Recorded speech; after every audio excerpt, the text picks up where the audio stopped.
sa trial na ito. At totoo ba na ito pong mga trial na ito, kung sakasakali nga po matuloy ang impeachment, kasi itong kay Tatay D ay sigurado matutuloy, no? Kasi nga meron ng kumbaga ibinasura na po yung yung pagkontra dito ng depensa. So tutuloy na ito is to break the so-called Duterte myth. Ano ba ho yung myth na yon? One, na ang mga Duterte daw po ay simple lamang mamuhay. Yan yung sinasabi nila ba? Di ba? Itong mga kumokontra at nasusulong po ng impeachment. To break the thinking, yung kaisipan na ang mga Duterte ay simple lang mamuhay. Pangalawa, na ang mga Duterte daw po ay kontra sa illegal na droga. Impeachment trial kasi ito ho kasi ngayon ang kanyang sinasabi nga na hindi na kami haharap dyan sa House. Doon tayo mag-bloodbath in the Senate. Okay. So, trial. Sa trial, mga kapatid, tandaan natin kailangan dito ng 18 votes to convict. Girl. 8 votes only. Kumbaga, kung kailangan mo ng 16 votes to convict. Alright? Ating ipagpapatuloy ang dulang pinamagatang hawak niya ang big.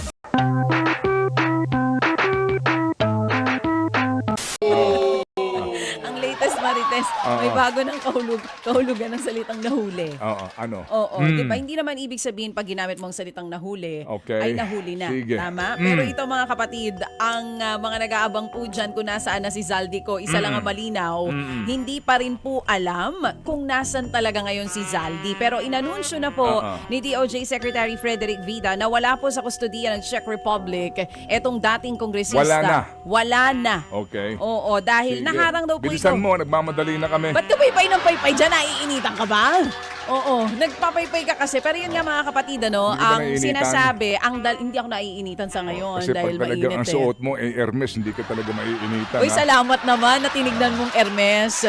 Nabili ko lang yan sa isa sa ukayan sa Makati. Wow. Maraming salamat sa halagang 300 pesos pag ako nagsusuot, nagmumukhang Hermes, di ba? Oo, ayos ba?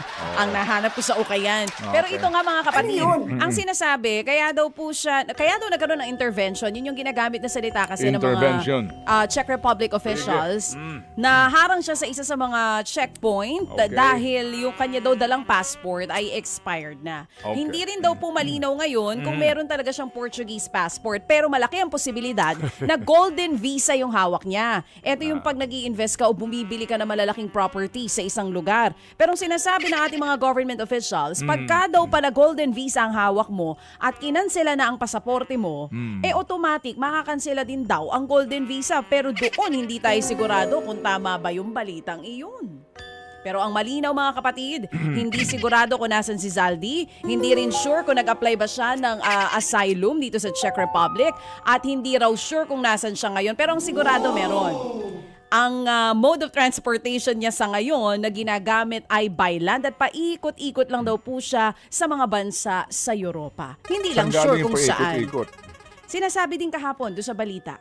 Oo. O sige, kung ikaw si spokesperson, mamaya sa briefing, anong sasabihin mo? Paano? Kung ikaw? Yes po, nasabi natin noong nakaraan na nahuli si Zaldico. Nahuli ba? Di ba yun ang, gusto mo pa-print natin ulit yung sinabi ng Pangulo last time? Hindi ba nakuryente, parang nakuryente ang Pangulong Marcos Jr.? In custody. Oo. In custody na. Oo. Hindi naman ibig sabihin pag sinabi nating in custody, arrested na. Hindi ba? Okay. Sige. Pwede namang sabihin in custody, naharang lang. Pero kasi ganyan naman kayo, kaya namin binalita agad. Kasi pag di namin binalita, magtataka kayo, ba't di namin binalita? Ngayon naman sinabi namin, kino-question nyo rin kung ba't namin sinabi. Maigi nang sa amin ang galing, hindi ba? Pero huwag kayong mag-alala, gagawin ng gobyerno ng Pilipinas ang lahat para maiuwi si Zaldico at mapaharap sa kanyang mga kaso. Okay na po ba yun, Mr. Chair? Oo. Kung ikaw ang Pangulo, okay ba sa'yo yun? Akong Pangulo? Oo. Kasi ikaw na kuryente eh. hindi naman doon na kuryente. Anyway, Ano ba to? Semantics ba to? Ito ba ay play of words ba ito? Ano ba itong mga balitang ito? Alright. So regardless whether siya ba ay nahuli, na-detain, under custody, ang pinakahuling balita, hindi na po natin alam kung nasan na si Saldi Niño. Boom! That's one, right? Pangalawa mga kapatid, hindi pa rin po kumpirmado kung talaga ho bang ito ay merong hawak na Portuguese passport. Tama.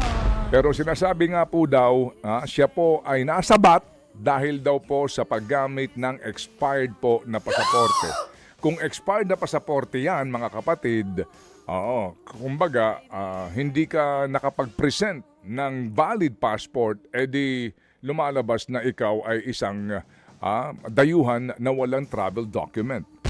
Pag ganun po, hindi ba automatic dapat yan ikaw pinadideport? Hindi ba basically? Pero ngayon nga po, ang labo. Kasi nga daw po doon sa data privacy nito pong bansang ito.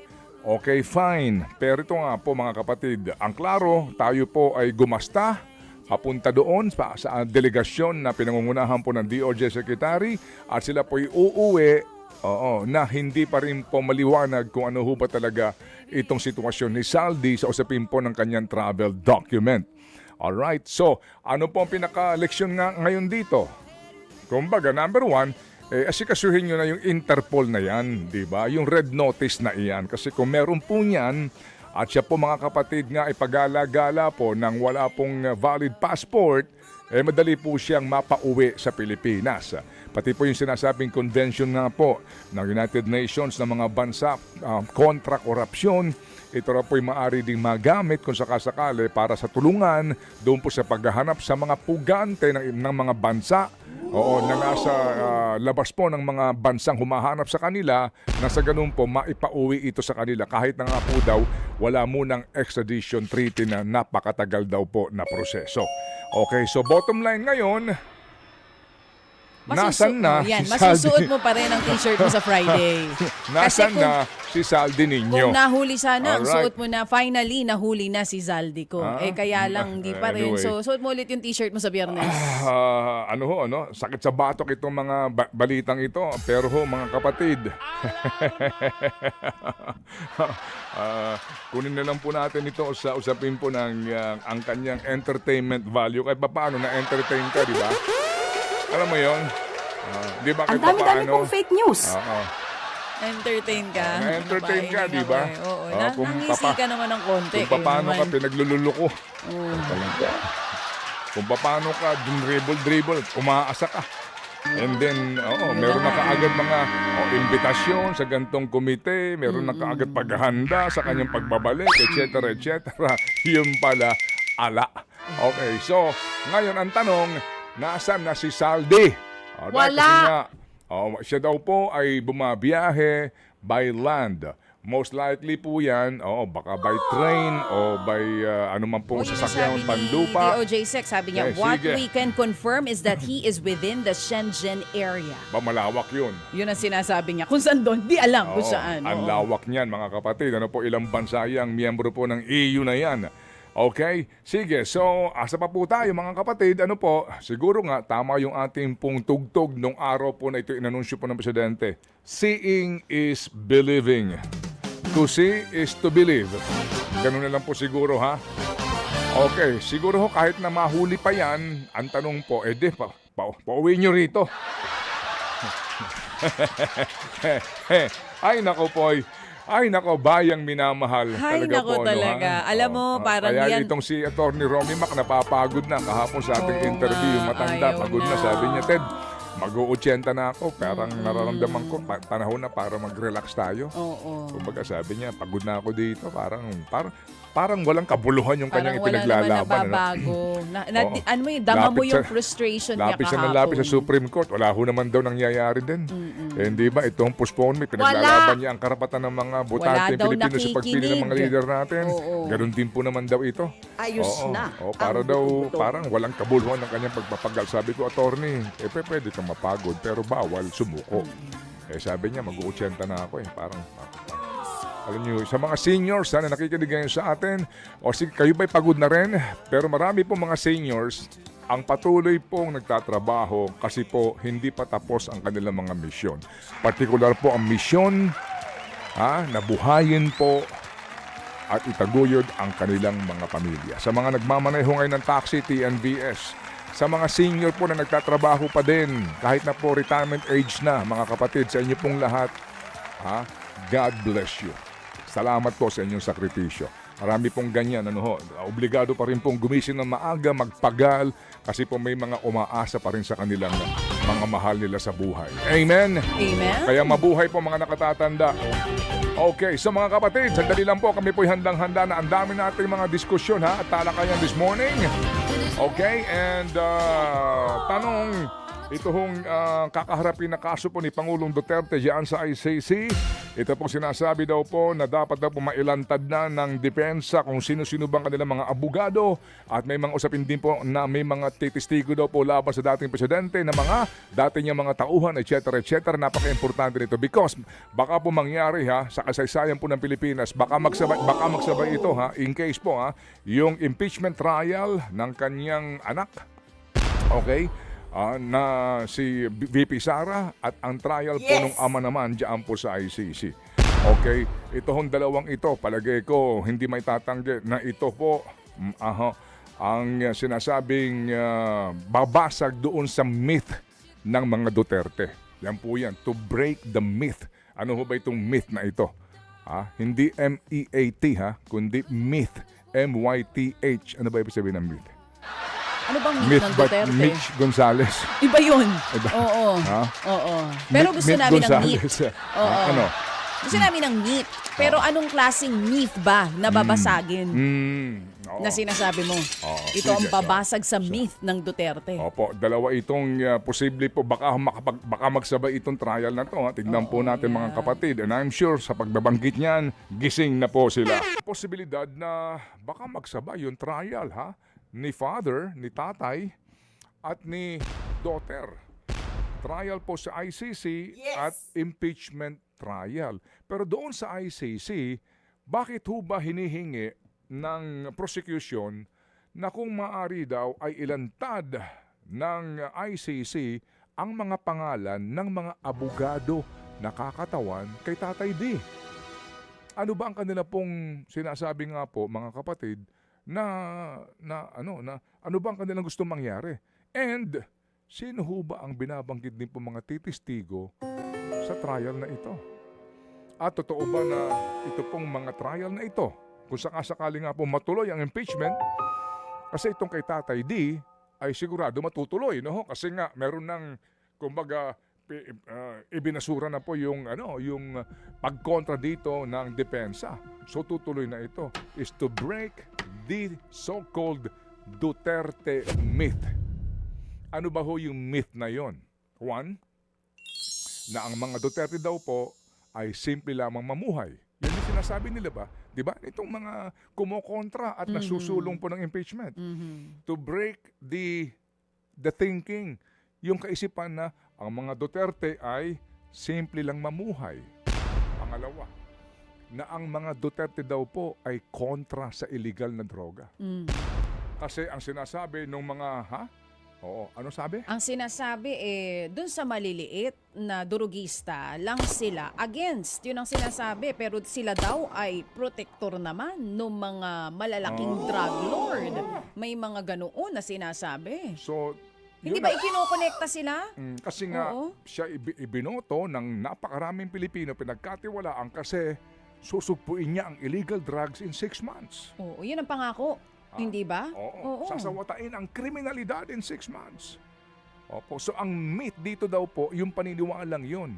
Talagang yayarein ko kayo. Naalala nyo yan. Sandali lang, ayan na, nabuhay na po sila Nabuhay na mga patay na ugat. Nabuhay na po sila. Alam mo naman kung anong pampabuhay ng ugat ng mga yan. Oo. Whether kayo po ay DDS or DDH, makinig po kayo. Wala namang kaugnayan sa inyo itong ating pag-uusapan. Nahihirapan pala ito si Direct Grace. Ano yan Nakikita ko, sarap ng buhay nito pag weekend. Gusto kong makiupo sa table nila Pero deserve naman nila yan. Pero pinaghihirapan po nila yun. Gasolina nito araw-araw. Hello. Oo naman, gising ka kaya ng umaga everyday. Minsan nga wala pa po silang day off dito para lang makadagdag sa sweldo Hindi, ito. Wala naman silang kaugnayan dito. Pero parang si VP Sara ngayon ay naharap parang doon sa kasabihan na You are caught between the devil and the deep blue sea. Partner, Tama ba lalim, English ko? Lalim. Pag English, sarili mo na tanongin mo. Huwag mo kong titignan. I-google mo nga. Sige. Ang ibig sabihin nun? Ano ulit? Mm. She is caught. She's caught between the devil and the deep blue sea.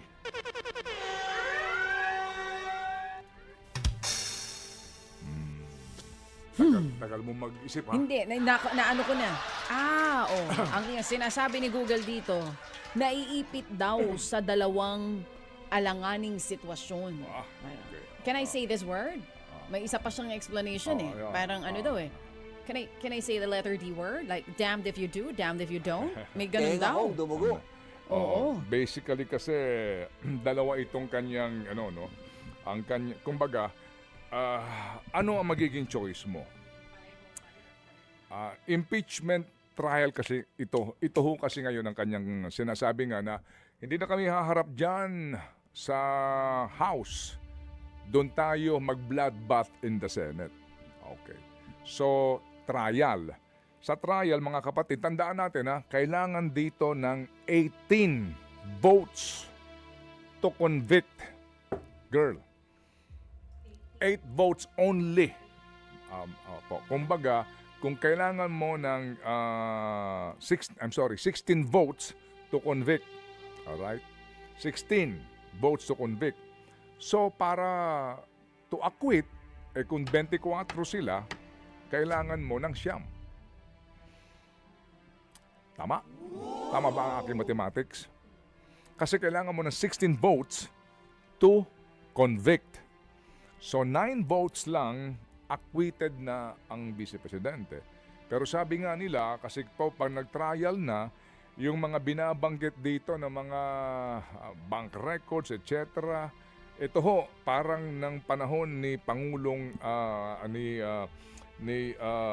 Pangulong Estrada and then ni Chief Justice kay Pangulong Erap hindi natuloy. Pero yung kay dating Chief Justice, yun din po yun. Nalantad na po yun kasi nga impeachment trial na po ito eh. Even nga po yung yung tax record ni Corona at that time, mga kapatid, nalantad rin. Pero yung po mga kapatid, iba ang dinaanan nung ruta. Yun po ay sa pamamagitan ng pagpapahintulot ng sitting president, pagbibigay po ng kapahintulutan ng sitting president, si Noynoy, kay BIR Commissioner Kim Inares. Yun ang dinaanan nun, baka nakakaligtaan po natin. Humingi ng pahintulot kasi yun ang isa sa mga exemption para mo ilantad yung tax record ng tao. Hindi nag-invoke doon ng impeachment court ito na nag-uutos Humingi, yes, tanungin nyo si Commissioner Kim. Humingi siya ng pahintulot. Binigyan siya ng kapahintulutan. Order ng Presidente. May powers. Sige, na ilabas mo yan. Nandun yun sa exemption, di ba? Na binasa mo. Nabanggit din yun dun sa sa Kamara hearing nung nakaraan. Oo. Alright, anyway, asa na ba ako? So, impeachment trial po ito. At dito, mga kapatid, depende yan sa magiging mapapanood natin, malalaman natin na mga ilalabas ng prosecution. Okay. Ngayon, ano ba ang penalty kung sakasakali na ikaw ay ma-impeach? Ito po purely administrative lamang. Andiyan na ba siya? Sabihin mo sa akin kasi wala pa. Okay. Ito po ay purely lamang na administrative. Ibig sabihin, ano ba ang penalty dito? Siya po ay maaalis sa pwesto at kasama dito yung pong kanyang disqualification to hold public office. Alright? Wala siyang kriminal na pananagutan dito. Hindi kasama yung sinasabi na kulong kung meron pong sinasabi ho na mga umano ay katiwalian na ginawa. Iba hong usapin yun. So, administrative. Okay. So, kung sakasakali po na matutuloy ang impeachment, dapat makasiguro si VP Sara kung siya sasalang dyan na makakakuha ako dito ng acquittal, no? So, depende na po ngayon yan sa magiging ebidensya and perception na nakararami doon sa impluensya na nakararaming mga Pilipino, mga botante sa sitting senators. Diba? Kasi nga, ito'y political exercise. Sabi nga po nila, di ba? Numbers game pa rin. Opo, political daw po ito, hindi ito more on, mga kung ano-ano mga usaping legal, di ba? Ito po ay usaping political. Anyway, so kung siya ho naman ay magre-resign, di ba? Sabi ng iba, ako ba ay magre-resign na lamang? Kasi dapat ho talaga, kumbaga kung ako si VP Sara din, ang makakasalba sa akin dito ay manalo akong presidente. Tama? Oo. At sa aming angkan, manalo akong presidente. Mga kapatid. Paano ako makakatakbong presidente kung ma-disqualify na ako kasi nga magkaroon ng conviction? So magre-resign ako. Oo. Pero kung ako ay magre-resign naman, so hindi na ako vice presidente. Mawawala na aking immunity. Oo. Siguro, hindi ko alam kung yan ba coincidence o pinagplanuhan o ano man, pero tandaan ninyo, may nakabimbing kaso sa ombudsman laban kay VP Sara. Anong kaso ito? Plunder at meron din pong malversation. Hindi ba? Na pending ngayon. So kung ikaw ay magre-resign, so wala ka ng immunity, agad nang maitutuloy ang kaso nito sa ombudsman. So kung matutuloy ito, magkakaroon na po agad-agad ng determination then of probable cause and eventually nga po, kung sakasakali nga po, kasi kung pareho lang pagbabasehan ng mga ebidensya dito, yung pong sinasabi na pag-usad ng kaso sa Sandigan Bayan. O kung gayon, wala ho din tumpiyansa. Kumbaga kung mag-a-advance ka ng kaisipan, magre-resign ka, may nakatutok sa yung kaso sa ombudsman. Kung tutuloy mo dito, dapat makasigurado tayo dito ng akwital. Kung ikaw si VP Sara, di ba? Hindi ka pwede mag-resign kasi may nakaambang kaso. Tutuloy natin to, hindi tayo nakakasiguro. So parang ikaw. Kaya pala caught between the devil and the deep blue sea. Kahit saan sa lumugar, wala kang mapili. Hindi ba? Parang parehong hindi maganda yung options. Hindi, ang option nga dito ay kasi hindi ka Kahit anong piliin mo, problema eh. hindi tama, ka yung pwedeng sa in-explain mo. mag-resign definitely. Oo, kasi nga may kaso, wala ka ng Kasi immunity. dalawa na po ang nag-resign. During habang may proseso ng impeachment. Sino ito? Una, si Mercy Gutierrez. Pangalawa, si Andy Bautista ng COMELEC. Chairman ng COMELEC. Si Mercy Gutierrez, panahon ito sa House pa rin. Nag-resign na siya para hindi na tumuloy ang impeachment. At that time, wala akong naalala na kaso. Si Andy Bautista, I think may kaso. Dito ho kasi mga kapatid, ang isa sa mga testigo, asawa niya na mismo ni Andy Bautista ng COMELEC, mga kapatid, at that time. At si Andy Bautista po ay lumipad na, sumibat na. At hindi na nga po hindi na tuloy yung impeachment. Nasa Prague din? Ito ho, pinag-uusapan lang po natin sa mga doon lang sa sitwasyon na kung ikaw si VP Sara, ano ang mga options mo ngayon? Hindi po ba? So pagbutihin nga po ang kung ako si VP Sara? Ang depensa. And ngayon yung options mo dito sa mga nakaupo na mga senador. Alright? Oo.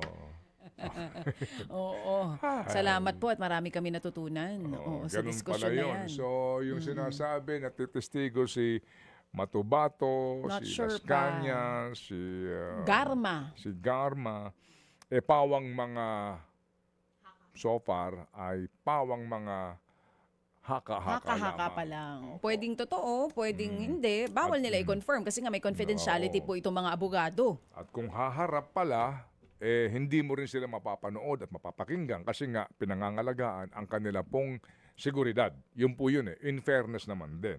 So kung sakasakali, hindi po naman ito as in, di ba parang trial, no? Kung meron kami... Live trial, parang, kung merong mga testigo yung prosecution, no? Yung nagsasakdal, meron din testigo yung nasasakdal na para bagang sa mga eksena sa pelikulang Pilipino. Kagalang-galang na huwes, inihaharap namin sa inyo ngayong araw na ito. Bagamat nanganganib ang kanyang buhay, maglalakas loob siyang humarap. Nang walang pakundangan, walang pagtatago sa mukha, at ilalantad ang kanyang pagkakakilanlan. Kagalang-galang na huwes, at sa inyong lahat sa hukumang ito, inihaharap namin ang aming tinaguriang Star Witness. Hawak niya ang beat! Sumayaw no? Sumayaw na lang, oo. Ito Tama. na siya. Kagalang-galang na huwes. Ito po ang aming testigo. Ikaw na magpakilala sa iyong sarili. Mr. Chair. Ano, Mr. Chair? Ay, sorry. Feeling ko nasa camera ako eh. Ganda ng intro Oo, ko eh. ay, sorry. Yun, gano'n sa mga pelikula, di ba? Oo. Naka-shades yung witness, di ba? Tama ba? Naka-shades? Shades. Oo. O shades ka.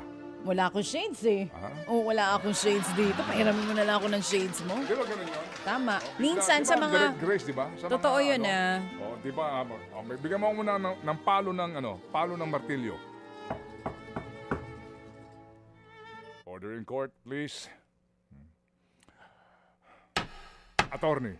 Kagalang-galang na huwes! Ay, sorry. Oh. Inihaharap na po namin ngayon ang isang testigo. At kahit na maraming pagbabanta sa kanyang buhay,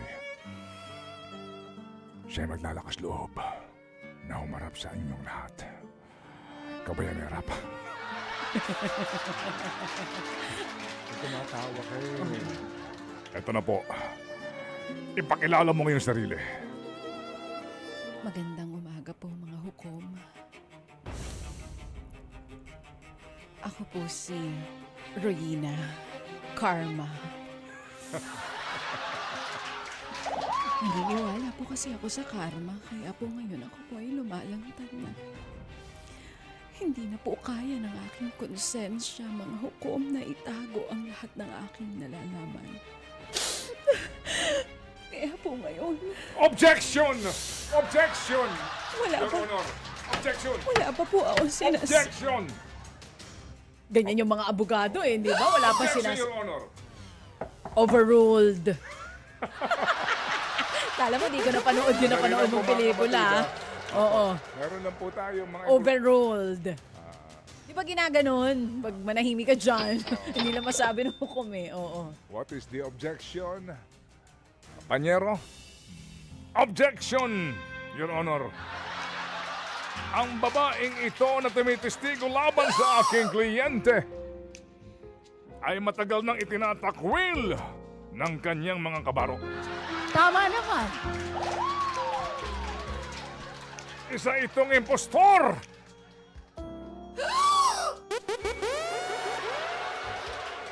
Magsalita ka! Hukom. Nandito lamang ako para magsabi ng Makita ho ninyo?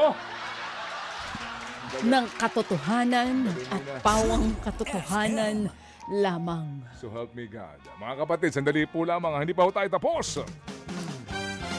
Ating ipagpapatuloy ang dulang pinamagatang hawak niya ang beat.